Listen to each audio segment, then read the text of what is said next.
Chantal, tu es maintenant à la retraite Oui. et visiblement tu l'as bien mérité parce que tu as travaillé très jeune. Oui, pas tout à fait 14 ans. Pas tout à fait 14 ans. Non. Et qu'est-ce que tu faisais alors? J'étais petite main dans une entreprise qui faisait des bas et des collants, Et des collants. à la naissance du collant. Et c'était les bas Mayerling qui étaient assez connus, qui aujourd'hui ont disparu. Et tu avais le droit de travailler à cet âge-là? Écoute, j'ai eu la surprise de découvrir que au moment où il fallait me payer, j'avais pas l'âge de travailler, donc ils m'ont payé le mois d'après. Tu avais eu le temps de faire quelques études quand même, un peu? J'ai juste eu mon certificat Certificat d'études où je suis arrivée deuxième du canton. Ah oui, bravo. Donc j'étais très fière parce que mon rêve, ça avait été, j'aurais voulu être institutrice. Et ça, t'as pas pu? J'ai pas pu parce que financièrement, on était 7 enfants et que c'était compliqué pour nous. Ah, vous étiez une famille nombreuse. Donc il fallait aller travailler. Donc après ce début dans le monde du travail, ça s'est passé comment? Eh bien écoute,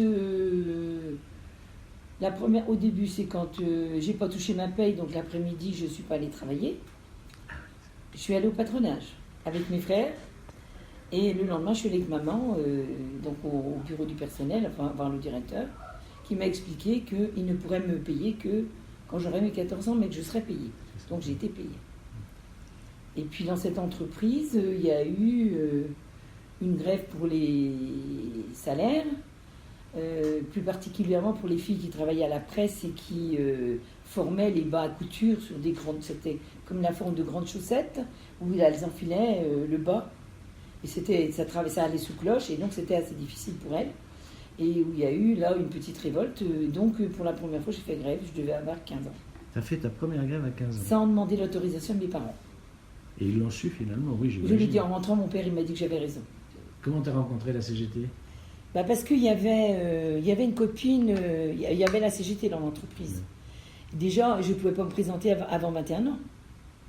C'était toute la difficulté. La majorité, elle était qu'à 21 ans. Exact. Donc, j'ai adhéré un petit peu avant mes 21. Ça fait 53 enfants que je suis à la CGT. 53 ans que tu es à la oui. CGT. Ouais. Donc, dès que j'ai pu, on pouvait syndiquer quand même. Hein, oui. donc, mais j'ai pas pu.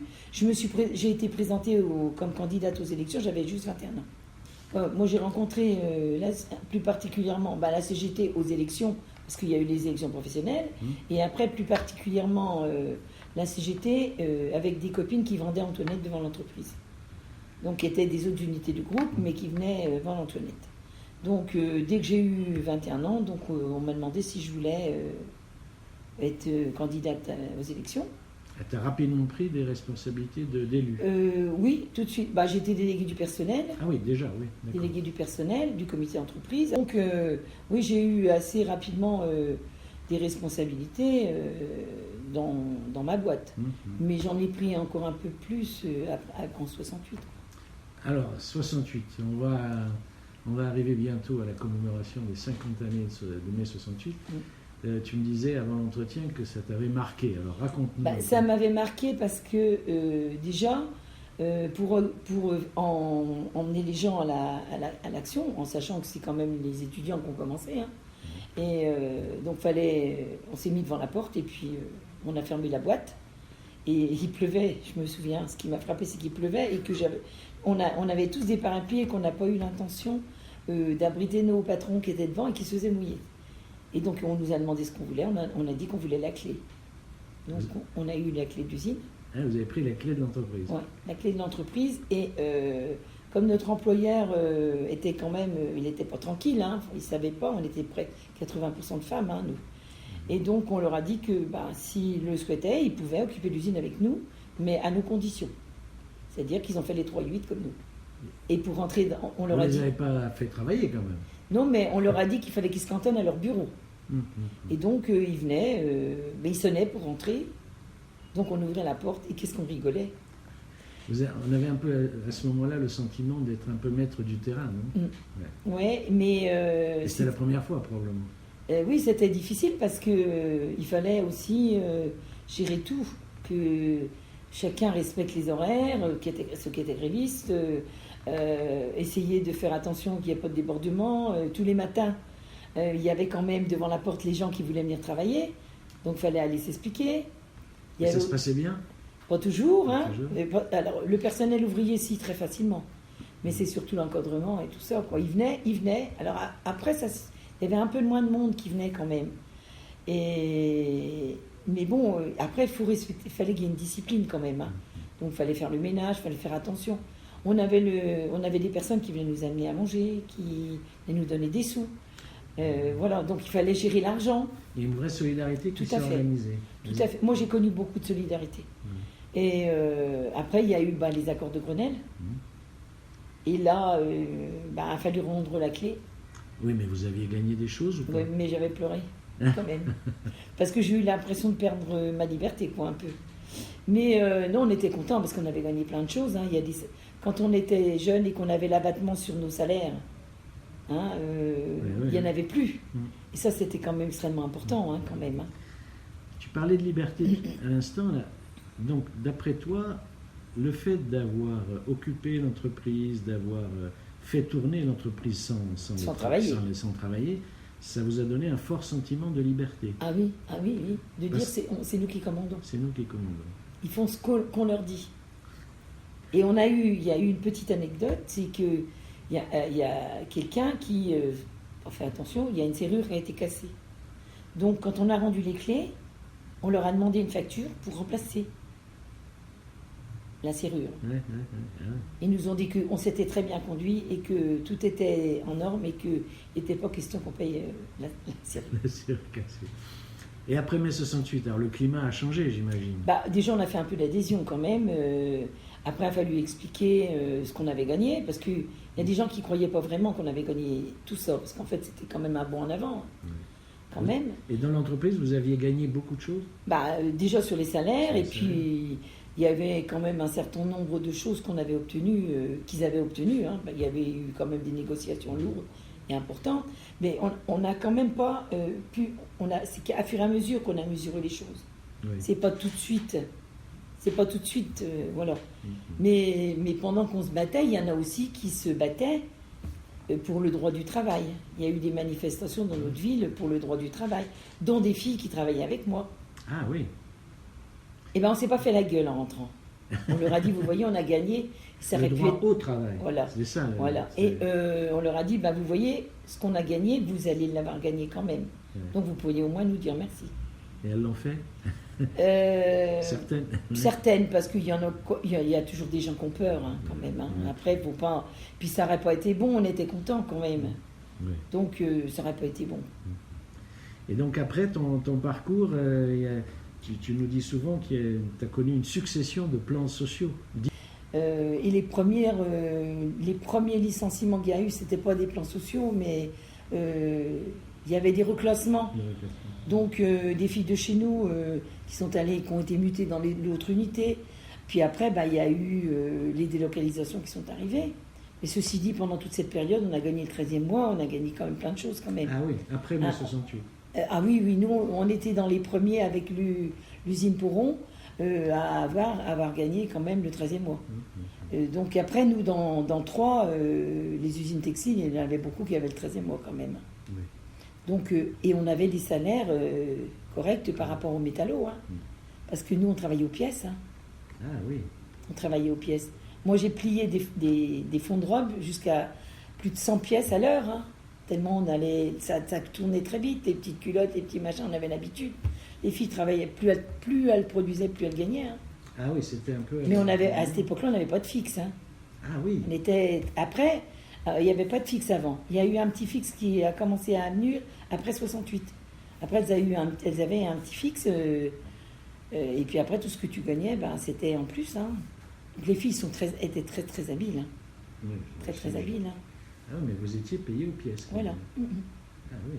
Donc c'est pas si vieux que ça, en fait. Aujourd'hui, maintenant, on a une garantie de fixe. Mais elles ont le salaire varie beaucoup moins maintenant. Parce qu'il y a des fixes et tout ça, mais elles ont quand même une production à donner. Hein. Mais quand elles tombaient malades, par exemple leur salaire, il était quand même garanti. Parce qu'elles avaient le mois, c'était basé sur le mois précédent. C'était basé sur ce qu'elles avaient gagné le mois précédent.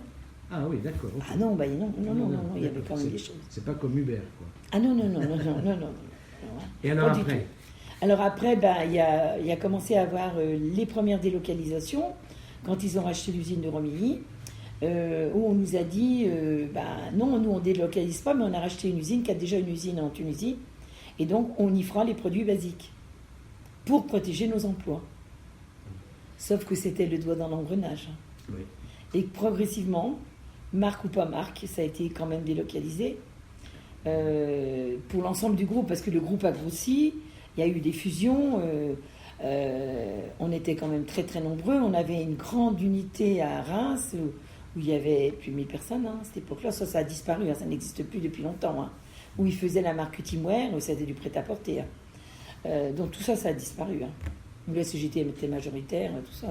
Je veux dire, il y a eu des luttes extrêmement importantes. Et puis, après, progressivement, ils ont aussi délocalisé les fabrications Lacoste et tout ça. Donc, voilà, les plans sociaux se sont succédés. Avec les copines, on a partagé pour une grande partie jusqu'à 25 plans de licenciement. On a fait 25 plans de licenciement. Alors, des petites choses, tu sais, c'est aussi difficile pour les personnes qui ont travaillé X temps dans un endroit, qu'on les déplace, qu'on les mute ailleurs et tout ça. Il faut se refaire à tout ça, aux nouvelles personnes, aux nouvelles directions, voilà. Et il y a eu beaucoup de filles où ça a été difficile quand même. Mais surtout qu'on avait connu quand même le travail du textile important. Tu quittais ton patron le vendredi, le lundi tu travaillais ailleurs, puis ça allait plus chez l'autre, tu revenais. On n'était pas embêtés pour trouver du travail.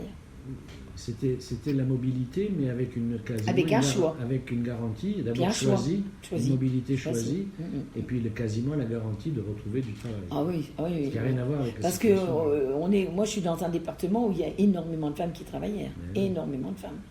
Et ce qui est triste, c'est qu'ils ont coulé souvent des dalles, il n'y a jamais eu d'usine dessus, parce que les patrons textiles, ils ont toujours fait barrage pour qu'il n'y ait pas trop d'industries qui viennent les contrarier. Ah oui, ils sont opposés à la concurrence. C'était pas très, c'était pas sur la place publique, c'était pas dans le journal, mais nous on se rendrait bien compte qu'à chaque fois qu'ils inauguraient quelque chose, il n'y a pas grand-chose qui arrivait. Donc il y avait quand même bien une raison. Il y avait quand même bien une raison. Et tu me disais aussi que finalement, ces restructurations diverses, ça a eu de l'effet sur l'implantation et l'influence de la CGT, évidemment. Ah, bien sûr. Nous, moi, la période où j'ai vécu, on a toujours été majoritaire. La CGT a toujours été majoritaire. C'était la première organisation du groupe. Là, maintenant, tu te trouves minoritaire. Et ça fait... Il y a eu une mutation du salariat. Exactement, étant donné qu'il n'y a plus de production, ou peu de production, forcément le salariat il change. Et puis il y a même les employés, il y en a beaucoup moins. Par contre, on a un nombre impressionnant de cadres, de techniciens, d'encadrement. Et puis en plus, ils sont même plus sur Troyes, ceux-là, ils sont sur Paris. En fait, ils ont gagné sur 2 tableaux. 1, ils sont allés faire fabriquer ça avec des salaires bien plus bas. Et 2, ils ont écarté tout le noyau ouvrier et employé de ces entreprises où la CGT ou le syndicat était puissant. Moi, il y a eu une époque où on avait 350 syndiqués. Là, on en a 50. Alors, quand est-ce que tu as basculé dans la retraite, toi, comme tu dis ? J'ai pas basculé tout de suite dans la retraite, je suis partie au 25e plan. J'en pouvais plus. Je suis rentrée chez moi en pleurant, même si on avait obtenu de l'argent, mais pas les emplois, pour les copines de Saint-Dizier. Elles se sont battues, même à Noël et tout ça, elles se sont battues vraiment. Franchement, ça a été une lutte extraordinaire. Et avec ma copine Régine, ça a été très très dur le comité central et j'avais l'opportunité, il y avait l'ARP, où il fallait 42 années de cotisation et on pouvait partir avant à 56 ans. Tu es rentré tout de suite en contact avec les retraités CGT ou pas ? J'étais syndiquée retraitée, mais je ne militais pas chez les retraités. J'avais 56 ans et je me disais que j'étais pas vieille et que j'avais et j'avais vraiment pas envie de... Je suis allée aux retraités plus tard. Et c'est grâce à Josiane Blanc, qui est ma secrétaire générale de mon UFR, Où là, je suis rentrée vraiment dans les retraités, vraiment. Tu t'y trouves bien quand même chez les retraités ou pas? Ah bah maintenant, c'est ma place, et maintenant, je milite toujours avec les actifs, hein, puisque je suis toujours à mon union locale. Mais j'ai de plus en plus envie à travailler vers ce qui doit être mon travail maintenant, ma responsabilité des retraités, tout en aidant. Mais je me dis qu'il y a un temps pour tout. C'est-à-dire? C'est-à-dire que après, il faut travailler pour ce qui va nous concerner. Et la retraite, elle va concerner ceux qui vont être derrière. Donc en fait, on travaille aussi encore un peu pour les actifs. Donc voilà. De tout ce parcours, tu regrettes rien? Si? Ce que je voudrais dire, c'est que la CGT m'a tellement aidée dans les moments difficiles que je peux dire merci à la CGT. Même si j'ai beaucoup donné, mais elle m'a aussi donné beaucoup.